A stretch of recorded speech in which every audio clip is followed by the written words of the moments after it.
Do you regret saying those words? I'm on a deadline, but I will come back and talk to you all a little later. I have to make a media hit on its precise time. But do you regret saying those words, sir? I'll talk to you about that later, okay? That was Congressman Steve King, Republican of Iowa, trying his darndest to get to that media hit, presumably not to discuss the comments he made about children who were brought into the U.S. illegally. Viewers of this network will know that King has a bit of a track record when it comes to these kinds of things. He's compared Latino immigrants to dogs and to livestock. He's advocated on the floor of the House not only for the construction of a border fence, but a wall covered in electrified barbed wire. He brought along props.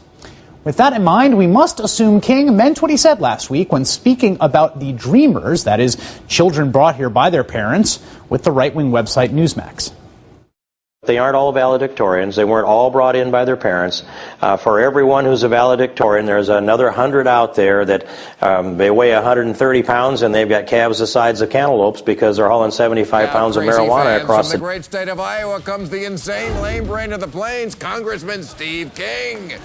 He will not be out crazied on climate change. In 2010, he said the fact that it was a snowy day in America meant the, quote, liberals, environmentalists, and Al Gores of the world were wrong on science. Which is like saying the sun isn't real because last night it got dark.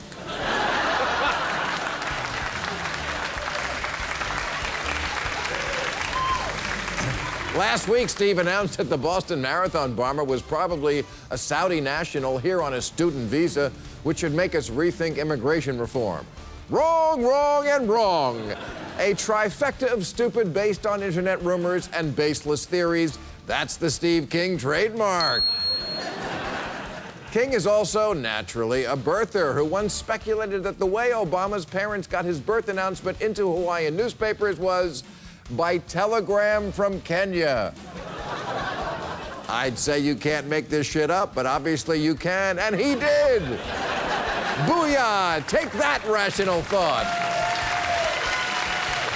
And last year, Congressman King said a man could impregnate a 13-year-old girl and then, quote, take that girl off the playground, haul her across the state line, force her to get an abortion to eradicate the evidence of his crime, and bring her back and drop her off at the swing set, and that's not against the law in the United States.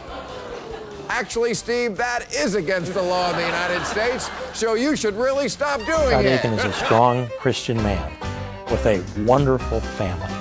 That's how Congressman Steve King sees Todd Aiken.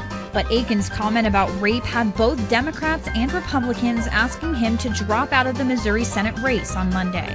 Aiken told a reporter that pregnancies from rape are, quote, really rare, and suggested rape victims are less likely to get pregnant.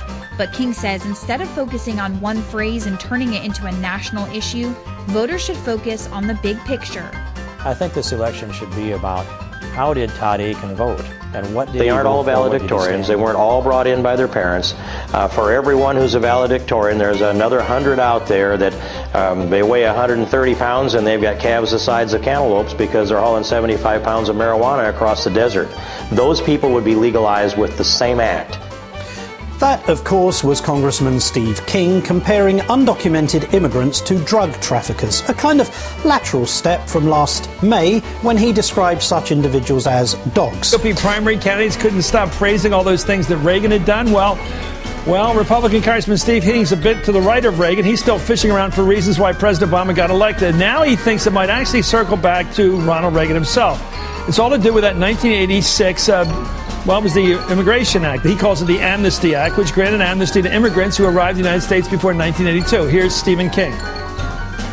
There was something like 15 million people in this country, not discounting deaths and those that might have gone back, that were the beneficiaries of the 1986 Amnesty Act. So I'd just pose this question.